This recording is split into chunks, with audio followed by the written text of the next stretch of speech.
नमस्कार, स्वागत है आप सभी का संसद टीवी में। दिन भर की तमाम बड़ी और अहम खबरों के साथ मैं हूं प्रीति सिंह। अगले आधे घंटे में होंगे देश दुनिया के अहम समाचार, राज्यवार खबरों और मौसम के हाल पर भी डालेंगे नजर। आइए शुरुआत करते हैं हेडलाइंस के साथ।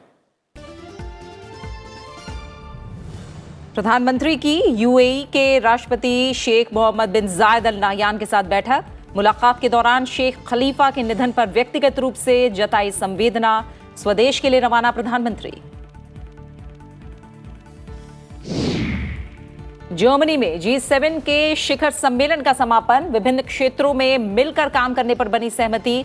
अवैध वित्तीय प्रवाह, संगठित और साइबर अपराध से लड़ने का संकल्प।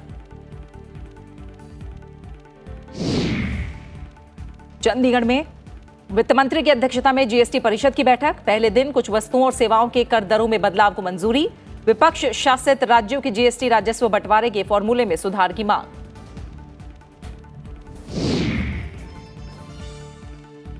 महाराष्ट्र में सियासी हलचल तेज। एकनाथ शिंदे का 50 विधायकों के समर्थन का दावा। देवेंद्र फडणवीस ने की बीजेपी अध्यक्ष से मुलाकात। उद्धव ठाकरे की बागी विधायकों से बातचीत की अपील।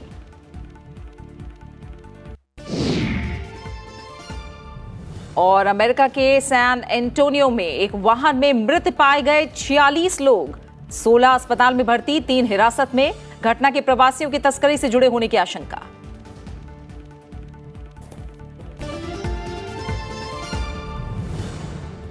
और हेडलाइंस के बाद एक नजर उन खबरों पर जो दिन भर सुर्खियों में रही। अरब सागर में पवन हंस हेलीकॉप्टर हादसे में ओएनजीसी के 3 कर्मचारियों समेत 4 लोगों की मौत हो गई है, जबकि 6 लोगों को बचा लिया गया है। ओएनजीसी का हेलीकॉप्टर अरब सागर में कंपनी के रिग पर उतरते समय गिर गया। केंद्रीय सहकारिता मंत्री अमित शाह ने घोषणा की कि सहकारी बैंकों को जल्द ही सरकारी कल्याणकारी योजनाओं के क्रियान्वयन का जिम्मा सौंपा जाएगा। उन्होंने वर्चुअल माध्यम के जरिए एक कार्यक्रम को संबोधित करते हुए ये बात कही। केंद्र सरकार ने दिल्ली मेट्रो, सरकारी प्रतिष्ठानों और वीआईपी सुरक्षा में तैनात सीआईएसएफ के जवानों के लिए 3200 अतिरिक्त बुलेट प्रूफ जैकेट और हेलमेट की खरीद को मंजूरी दी है। प्रवर्तन निदेशालय ने शिवसेना नेता संजय राउत को दूसरा समन भेजा है, जिसमें उन्हें पात्रा चावल भूमि घोटाला मामले में 1 जुलाई को ईडी के समक्ष पेश होने के लिए कहा गया है। देश में मई महीने में क्रेडिट कार्ड से भुगतान बढ़कर 1.13 लाख करोड़ रुपए के पार पहुंच गया है। रिजर्व बैंक की ओर से जारी आंकड़ों के मुताबिक क्रेडिट कार्ड से भुगतान में वृद्धि आर्थिक गतिविधियों में तेजी का संकेत है। भारतीय प्रतिभूति एवं विनिमय बोर्ड ने ध्यान फिनस्टॉक लिमिटेड के मामले में 76 लाख रुपए से अधिक की वसूली के लिए 8 इकाइयों के बैंक खातों के साथ साथ शेयर और म्यूचुअल फंड को कुर्क करने का आदेश दिया है। देश में पिछले 24 घंटों के दौरान कोविड के 11,793 नए मामले सामने आए हैं। वहीं इलाज करा रहे मरीजों की संख्या बढ़कर 96,700 पर पहुंच गई है। श्रीलंका की सरकार ने गैर जरूरी वाहनों के लिए ईंधन की बिक्री स्थगित कर दी है। अगले 2 हफ्ते तक केवल बसों, रेलगाड़ियों, चिकित्सा सेवाओं और खाद्य सामग्री ढोने वाले वाहनों को ही ईंधन देने की अनुमति दी गई है। ईरान और अमेरिका कतर में अप्रत्यक्ष वार्ता शुरू करने के लिए तैयार है, जिसका उद्देश्य वैश्विक शक्तियों के साथ तेहरान के परमाणु समझौते को पटरी पर लाने का रास्ता खोजना है। अमेरिका के लुइसियाना और यूटा की अदालतों ने गर्भपात पर लगे प्रतिबंधों पर अस्थायी रूप से रोक लगा दी, जबकि साउथ कैरोलिना की एक संघीय अदालत ने कहा कि गर्भधारण के 6 हफ्ते बाद गर्भपात नहीं कराया जा सकता। और अब खबरों पर विस्तार से नजर डालेंगे। जर्मनी में G7 की बैठक में शामिल होने के बाद यूएई पहुंचने पर प्रधानमंत्री नरेंद्र मोदी का स्वागत करने के लिए खुद संयुक्त अरब अमीरात के राष्ट्रपति और अबू धाबी के शासक शेख मोहम्मद बिन जायद अल नाहयान एयरपोर्ट पर पहुंचे। प्रधानमंत्री नरेंद्र मोदी ने यूएई के राष्ट्रपति और अबू धाबी के शासक शेख मोहम्मद बिन जायद अल नाहयान से मुलाकात की। प्रधानमंत्री ने शेख मोहम्मद के साथ अपनी मुलाकात के दौरान शेख खलीफा के निधन पर व्यक्तिगत रूप से संवेदना व्यक्त की। शेख खलीफा का लंबी बीमारी के बाद 73 साल की आयु में 13 मई को निधन हो गया था। प्रधानमंत्री ने उनके निधन पर दुख जताया और उन्हें एक महान राजनेता और दूरदर्शी नेता बताया। भारत ने शेख खलीफा के निधन के एक दिन बाद के राजकीय शोक की भी घोषणा की थी। पिछले महीने संयुक्त अरब अमीरात के नेता के नए राष्ट्रपति के रूप में चुनाव के बाद ये दोनों नेताओं की पहली मुलाकात है। भारत के करीब 34 लाख प्रवासी संयुक्त अरब अमीरात में रहते हैं और वो यहाँ के सबसे बड़े समुदाय हैं और उनकी संख्या देश की आबादी का करीब 35% है।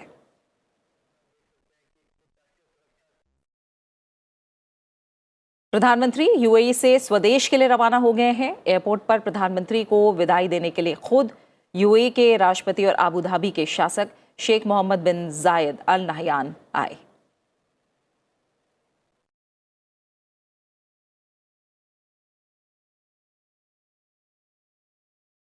और अखिलेश सुमन ज्यादा जानकारी के लिए हमारे साथ जुड़े। अखिलेश जी, थोड़ा बताइए कि प्रधानमंत्री का ये संक्षिप्त यूएई का दौरा, ये प्रवास, इसके मायने क्या है? प्रीति, ये बहुत ही महत्वपूर्ण मायने हैं इसके, क्योंकि जो शेख खलीफा थे वो यूएई के बहुत ही कह सकते हैं कि बहुत ही सम्मानित नेता थे और यूएई के पूरे विकास में और यूएई को आधुनिक राष्ट्र के रूप में बदलने में उनकी काफ़ी बड़ी भूमिका मानी जाती है। और कह सकते हैं कि भारत और यूएई के संबंधों को भी बहुत ही मजबूत करने में उनकी काफ़ी महत्वपूर्ण भूमिका रही है। तो इस हिसाब से देखिए, जब उनका निधन हुआ तो यहाँ से उपराष्ट्रपति वेंकैया नायडू गए थे उनको प्रति शोक व्यक्त करने के लिए। प्रधानमंत्री नरेंद्र मोदी जब बर्लिन से आ रहे थे तो इसी बीच में उनका कार्यक्रम बना था कि वहाँ जाएं, अबू धाबी जाएंगे। और अबू धाबी जाने से मतलब सिर्फ उनका शोक संवेदना व्यक्त नहीं करना था, बल्कि यह भी एक आभार प्रकट करना था कि जिस तरह से दोनों देशों के संबंधों में उन्होंने एक कह सकते हैं गति डाली थी, वो गति आगे भी बरकरार रहे, भविष्य में भी इस दिशा को बरकरार रखा जाए। तो इस लिहाज से बहुत ही महत्वपूर्ण यात्रा थी। और जो शेख मोहम्मद बिन जायद अल नहयान जो है वो एयरपोर्ट पे आए और एयरपोर्ट पे ही तकरीबन 1 घंटे से ज़्यादा दोनों नेताओं के बीच में बातचीत हुई। और बातचीत का एक अहम मुद्दा ये भी था कि देखिए, अगले महीने ज़्यादा इस बात की संभावना है कि अगले महीने इजराइल, इंडिया, यूएई और यूएस के बीच में जो एक I2U2 बना है, जो जिसे एक नया क्वाड भी जानते हैं, उसकी एक समिट होने की संभावना है। हो सकता है प्रधानमंत्री नरेंद्र मोदी अगर नहीं जाएं तो वर्चुअल तरीके से भी शामिल हो सकते हैं, लेकिन जो अमेरिकी राष्ट्रपति हैं उनके उस इलाके में होने की उम्मीद है, तो उस समय एक शिखर सम्मेलन हो सकती है। तो उसके पहले भी एक प्रधानमंत्री नरेंद्र मोदी चाह रहे थे कि उनसे बात हो। और इसके अलावा जो दोनों देशों के बीच में जो कम्प्रहेंसिव इकोनॉमिक पार्टनरशिप एग्रीमेंट जो साइन हुआ है पिछले दिनों, उस एग्रीमेंट पर कैसे आगे की कार्रवाई रहे, इसके बारे में भी दोनों नेताओं ने गुफ्तगू की है। तो कह सकते हैं कि भारत और यूएई, देखिए यूएई भारत का तीसरा सबसे बड़ा व्यापारिक सहयोग है अमेरिका और चीन के बाद। $72 अरब का व्यापार है।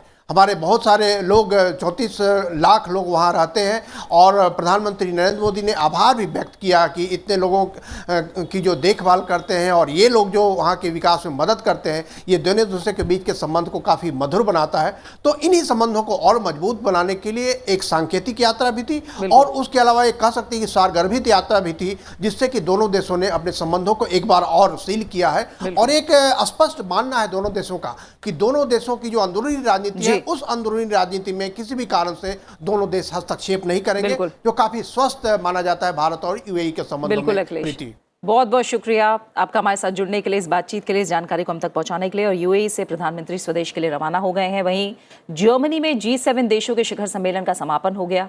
इसमें विभिन्न क्षेत्रों में मिलकर काम करने पर सहमति बनी है। समूह ने यूक्रेन संकट, हिंद प्रशांत, भ्रष्टाचार, अवैध वित्तीय प्रवाह, संगठित अपराध, साइबर अपराध और अन्य अवैध गतिविधियों से लड़ने का संकल्प लिया। WTO में सुधार और बहुपक्षीय व्यापार प्रणाली को मजबूत करने की प्रतिबद्धता भी जताई गई है। G7 देशों ने दुनिया भर में खाद्य सुरक्षा मुहैया कराने पर $4.5 अरब खर्च करने पर सहमति जताई है।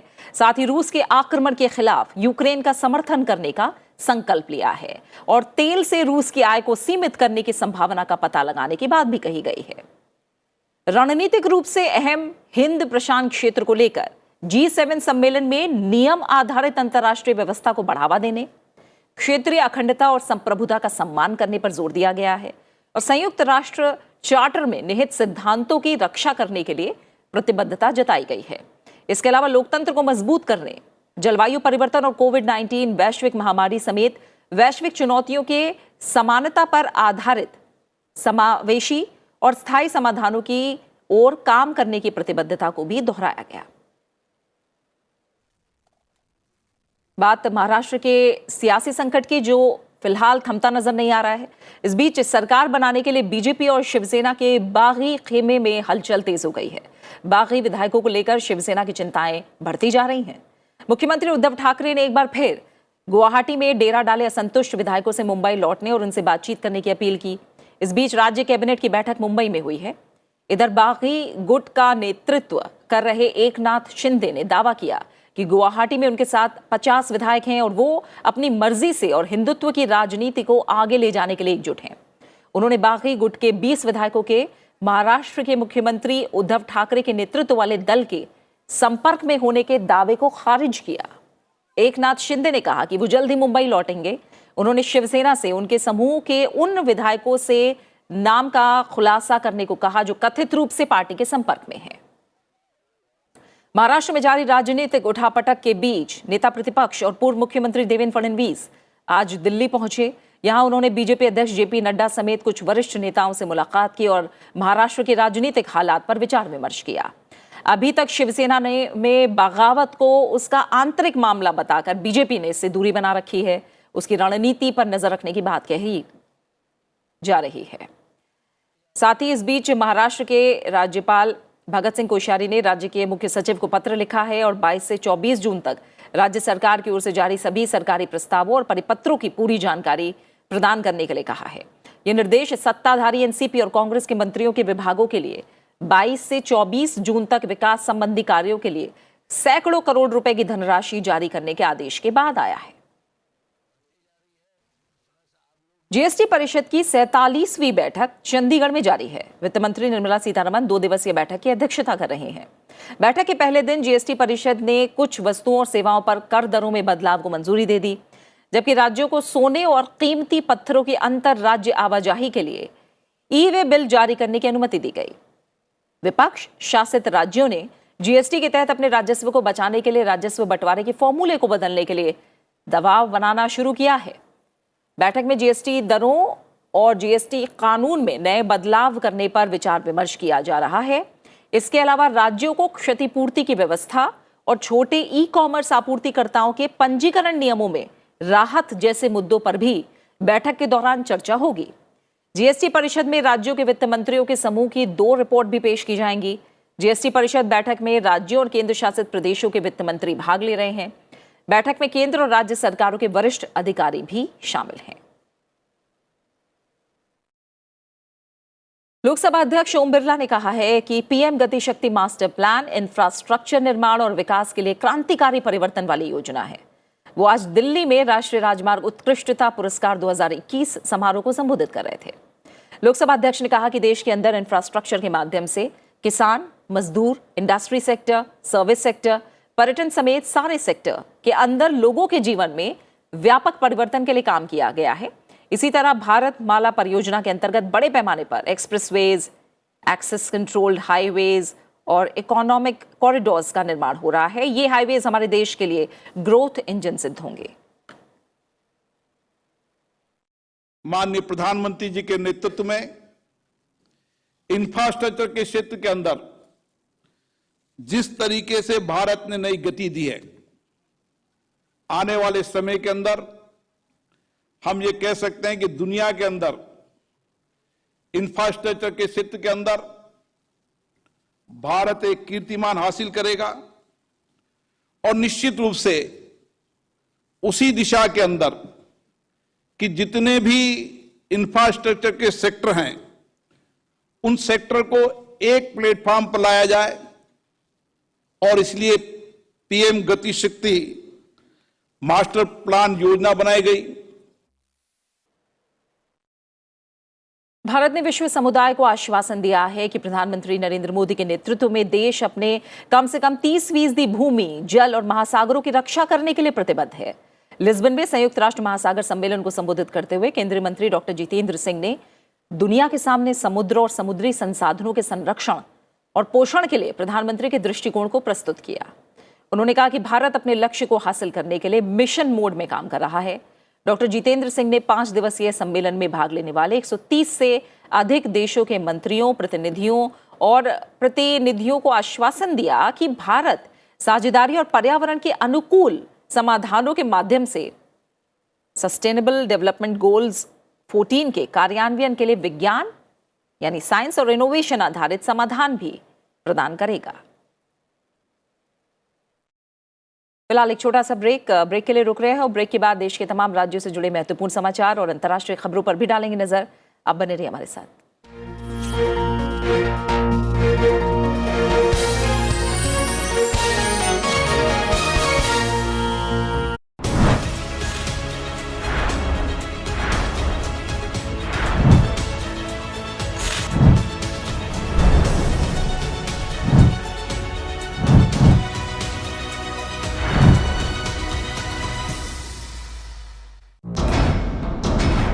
What is India's perspective on global issues? How is India navigating its bilateral and multilateral relations? How do we decode foreign policy? And what is the impact India is having on the world? For an in-depth analysis of international affairs, watch Diplomatic Dispatch with me, Vikas Swaroop, only on Sunset TV. व्यस्त जिंदगी के बीच हम भूल ना जाएं स्वास्थ्य के खजाने की अहमियत। कैसे रखें अपनी सेहत का ख्याल। लीजिए एलोपैथी, आयुर्वेद और होम्योपैथी विशेषज्ञों की सलाह। आयुष्मान भव में हर शनिवार लाइव सिर्फ सनसेट टीवी पर।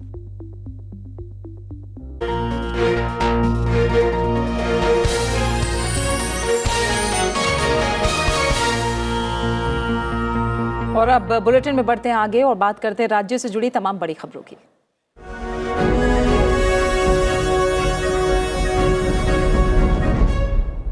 केंद्रीय मंत्री अश्विनी वैष्णव ने डाक कर्मयोगी ई लर्निंग पोर्टल लॉन्च किया है। पोर्टल के माध्यम से सरकार का लक्ष्य भारतीय डाक के कई कर्मचारियों को प्रशिक्षित करना है। केंद्रीय मंत्री अर्जुन मेघवाल ने गाजियाबाद में भगवान बुद्ध के अवशेष प्राप्त किए। अवशेष को 11 दिनों के लिए मंगोलिया के गंडा तेग चिनलेन मठ में प्रदर्शित किया गया था। न्यायमूर्ति सतीश चंद्र शर्मा ने दिल्ली उच्च न्यायालय के मुख्य न्यायाधीश के रूप में शपथ ली। इस दौरान दिल्ली के मुख्यमंत्री अरविंद केजरीवाल भी मौजूद थे। न्यायमूर्ति उज्ज्वल भूइया ने तेलंगाना के मुख्य न्यायाधीश के रूप में शपथ ली है। शपथ ग्रहण समारोह में राज्यपाल तमिलिसाई सुंदरराजन और मुख्यमंत्री के चंद्रशेखर राव भी मौजूद थे। उत्तर प्रदेश के मुख्यमंत्री योगी आदित्यनाथ ने सभी विभागों को निर्देश दिया है कि सरकार के प्रथम 100 दिनों के लक्ष्य हर हाल में 30 जून तक पूरा कर लिया जाए। उत्तराखंड के मुख्यमंत्री पुष्कर सिंह धामी ने देहरादून में प्रशासनिक भवन, गार्ड क्वार्टर और पुलिस लाइन के बैरक का शिलान्यास किया। हिमाचल प्रदेश के मुख्यमंत्री जयराम ठाकुर ने मंडी में सरदार पटेल विश्वविद्यालय परिसर में पूजा की और विश्वविद्यालय का उद्घाटन किया। मध्य प्रदेश के मुख्यमंत्री शिवराज सिंह चौहान ने स्थानीय निकाय चुनाव के लिए बुरहानपुर में रोड शो करके चुनाव प्रचार किया और जनता से आशीर्वाद मांगा। गोवा के मुख्यमंत्री प्रमोद सावंत ने कहा है कि राज्य विधानसभा के 1963 से सन 2000 तक के रिकॉर्ड सचिवालय में बदले जाने के दौरान नष्ट हो चुके हैं। मुंबई के कुर्ला में एक 4 मंजिला आवासीय इमारत ढहने से मरने वालों की संख्या बढ़कर 14 हो गई है। वहीं कई लोगों को मलबे से निकाला जा चुका है। हादसे के बाद से राहत और बचाव अभियान जारी है। दिल्ली के पटियाला हाउस कोर्ट ने ऑल्ट न्यूज के सह संस्थापक मोहम्मद जुबैर को 4 दिन के पुलिस रिमांड में भेज दिया है। उन्हें कथित तौर पर धार्मिक भावनाओं को आहत करने के आरोप में गिरफ्तार किया गया है। गैंगस्टर लॉरेंस बिश्नोई को अमृतसर कोर्ट ने 6 जुलाई तक पुलिस रिमांड पर भेज दिया है। लॉरेंस बिश्नोई को गायक सिद्धू मूसेवाला की हत्या के मामले में गिरफ्तार किया गया है। आईजीपी कश्मीर विजय कुमार ने अमरनाथ पवित्र गुफा का दौरा किया और जमीन पर बलों की तैनाती की सुरक्षा की समीक्षा की। उन्होंने बेहतर समन्वय और संयुक्त प्रयास के निर्देश दिए हैं। मशहूर उद्योगपति और शाहपुरजी पालुंजी समूह के प्रमुख पालुंजी मिस्त्री का निधन हो गया है। राष्ट्रपति, उपराष्ट्रपति और प्रधानमंत्री ने उनके निधन पर शोक जताया है।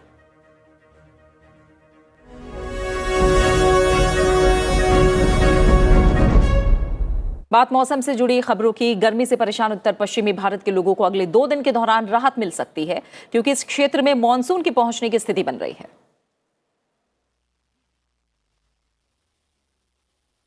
मौसम विभाग के मुताबिक जिन क्षेत्रों की ओर मानसून के बढ़ने की संभावना है उनमें अरब सागर और गुजरात के बचे हुए हिस्से, राजस्थान के कुछ हिस्से, मध्य प्रदेश के शेष भाग, पूरा उत्तर प्रदेश और उत्तराखंड, हिमाचल प्रदेश और जम्मू कश्मीर, पंजाब, हरियाणा और चंडीगढ़ के कुछ भाग और दिल्ली शामिल हैं। इन इलाकों में 30 जून से 1 जुलाई के बीच 48 घंटे के दौरान बारिश होने की संभावना है। असम में ज्यादातर नदियों में जलस्तर घटने से बाढ़ की स्थिति में तेजी से सुधार हो रहा है। हालांकि अभी भी 21 लाख लोग बाढ़ की चपेट में हैं। कछार के सिलचर शहर में ज्यादातर इलाके हफ्ते भर से अधिक समय से जलमग्न हैं। ऐसे में लोगों तक पहुंचने में मुश्किलें आ रही हैं। उन तक खाद्य सामग्री पहुंचाने के लिए हेलीकॉप्टर की मदद ली जा रही है। करीब 2 लाख लोग राहत शिविरों में ठहरे हुए हैं। वहीं अब तक जान गंवाने वालों की संख्या बढ़कर 134 हो गई है। मुख्यमंत्री हेमंत बिस्वा शर्मा ने बाढ़ की स्थिति का जायजा लेने के लिए बैजली जिले के कुवारा में तटबंध में टूट वाली जगह का दौरा किया। मुख्यमंत्री ने प्रभावित लोगों से बातचीत की और उन्हें हर तरह की मदद का आश्वासन दिया। वहीं मणिपुर सरकार की ओर से असम को सहायता भेजी गई है। मुख्यमंत्री एन बीरेन सिंह ने राहत सहायता को हरी झंडी दिखाकर रवाना किया।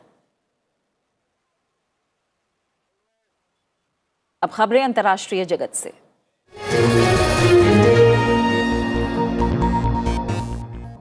श्रीलंका के मंत्रिमंडल ने संसद को अधिक अधिकार देने के लिए संविधान में 22वें संशोधन संबंधी मसौदा विधेयक को मंजूरी दे दी है। कैबिनेट बैठक में संविधान के 22वें संशोधन से संबंधित मसौदा विधेयक को मंजूरी दी गई। संवैधानिक मामलों के मंत्री विजयदासा राजपक्षे ने कहा कि 22वां संशोधन विधेयक सभी पक्षों से बातचीत करके तैयार किया गया है। अमेरिकी राष्ट्रपति जो बाइडेन ने आर्थिक तंगी से जूझ रहे श्रीलंका में अगले 15 महीने में 8 लाख से अधिक बच्चों और 27,000 गर्भवती और स्तनपान कराने वाली महिलाओं के भोजन की व्यवस्था के लिए $2 करोड़ की अतिरिक्त सहायता देने की घोषणा की है। अमेरिका के दक्षिण पश्चिम टेक्सास के सैन एंटोनियो में एक ट्रैक्टर ट्रेलर के अंदर कम से कम 46 लोग मृत मिले हैं और 16 अन्य को अस्पताल में भर्ती कराया गया है। इस घटना के प्रवासियों की तस्करी से जुड़े होने की आशंका है। अधिकारियों ने यह जानकारी दी है। गर्मी की वजह से बीमार पड़े जिन 16 लोगों को अस्पतालों में भर्ती कराया गया है उनमें से 12 वयस्क और 4 बच्चे हैं। मामले में 3 लोगों को हिरासत में लिया गया है, लेकिन ये साफ नहीं है कि वो मानव तस्करी से जुड़े थे या नहीं। पिछले कुछ दशकों में मेक्सिको से अमेरिकी सीमा पार करने के प्रयास में मारे गए हजारों लोगों की घटना में ये सबसे घातक त्रासदी हो सकती है। अमेरिका यूक्रेन को और अधिक मध्यम से लंबी दूरी की मिसाइल सिस्टम खरीदने और भेजने की योजना बना रहा है। इससे यूक्रेनी सेना को पूर्वी डोनबास में उन क्षेत्रों को बचाने में मदद मिलेगी जिसे रूस अब तक कब्जा नहीं कर पाया। इस बीच यूक्रेन के क्रेमेंचुक में एक शॉपिंग मॉल पर मिसाइल हमले में 16 लोगों की मौत हो गई है, जबकि 59 लोग जख्मी हुए हैं। यूक्रेन के अनुरोध पर संयुक्त राष्ट्र सुरक्षा परिषद ने हमले पर चर्चा के लिए न्यूयॉर्क में एक आपात बैठक बुलाई है। विकसित अर्थव्यवस्था वाले G7 समूह के देशों ने यूक्रेन की मदद करने का संकल्प लिया। और इसी के साथ फिलहाल इस बुलेटिन में इतना ही। प्रधानमंत्री नरेंद्र मोदी ने जर्मनी में आयोजित G7 शिखर सम्मेलन में शिरकत करने वाले राष्ट्राध्यक्षों को विभिन्न उपहार भेंट किए, जिन्हें उन्होंने उत्तर प्रदेश समेत दूसरे राज्यों से मंगवाया था। जाते जाते आपको छोड़ जाते हैं इन्हीं उपहारों की तस्वीरों के साथ। अपना अच्छे से ख्याल रखिए। मुझे दीजिए इजाजत। नमस्कार।